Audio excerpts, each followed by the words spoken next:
I think it was just involvement. I think we were we were we were coming out of we'd done two albums with Arif Mardin, Mr. Natural, and then the Main Course album. And up to that point, I think in 1973 or 74, we were pretty much done for. I mean, any group that was popular in the 60s, nobody really wanted to know about in the 70s. So that was happening to us, and we were around 1973. We were looking for something else, and I think everyone had grown a little tired of my real voice or Rob's. Or I think the sound was just people wanted to change. We'd done How Can You Mend a Broken Heart, and we'd done songs like that. So we were sort of known for these big ballads, you know. And I think we were looking to revitalise ourselves, or to do something with great energy. And during Main Course, we had discovered my falsetto voice, which I didn't know I had until Arif Mardin suggested I go into the studio and sing some ad-libs over Nights on Broadway. And I did that, and discovered that there was this falsetto voice hiding back there.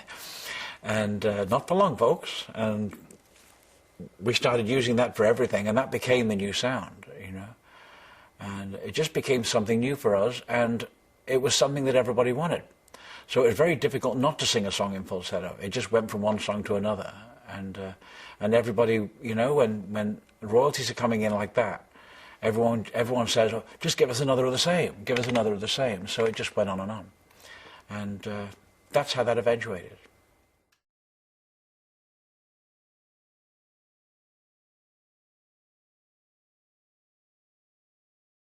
The Saturday Night Fever soundtrack had a very sort of complex beginning, because we were coming off two major hit albums. First of all, the Main Course album, which was produced by Arif Mardin at the time. Then the Children of the World album, which we did ourselves. And they all produced quite a few hits, including You Should Be Dancing of the Children of the World, Jive Talking, both are number ones on Billboard of each respective albums, including songs like Love So Right and Fanny Be Tender, Nights on Broadway, all of them being huge records, not only on the white charts, but on the black charts as well. So we were in a pretty good position going into a new album at the Chateau in France, where we decided to follow up these two albums. And so we weren't even thinking of soundtracks, although we weren't amiss to ones that might be on the horizon. So we wrote the songs at the Chateau. On the steps of the Chateau in the middle of the night, in the early hours of the morning, we'd write Night Fever, How Deep Is Your Love, You Should Be Dancing, because that's already done, If I Can't Have You, Staying Alive, More Than a Woman. And all of these songs were finished and done, and we were recording them when Robert called the Chateau from Los Angeles and said that he and Paramount were in the middle of a film with John Travolta, who'd done Welcome Back, Kotter, and this was his first film. And they were rehearsing to You Should Be Dancing, but they hadn't got any other music. And he was interested to know if we would write for the film. And we said we didn't have time, because we're in the middle of a new studio album. And we weren't quite sure whether these were songs we want to put in a film. Because what we were writing was what we considered to be R&B at the time, black R&B, soul music at the time, and which is what it was actually labelled. But the word disco was never a word that we created, and certainly wasn't music we wrote for.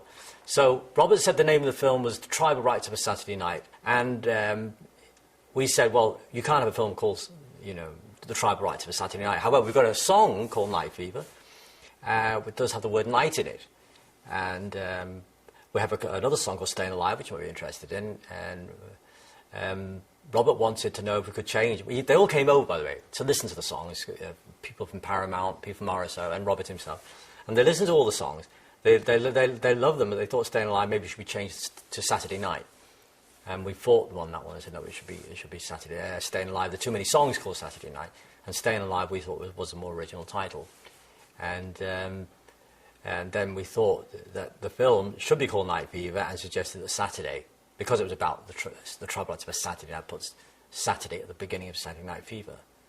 There was a lot of people at the time thinking that sounded like a porn film, but But nobody knew what we had. At least or Paramount or anyone else. It was a low-budget film, and nobody had any idea that this was going to be successful. Maybe a cult film at best, and that it would be under the radar, but it would be a good film with some good music to it. So we gave them the music. We finished the music and mixed it, and we knew nothing about the film for another 6 months when it premiered in December at the Chinese Theatre in Los Angeles.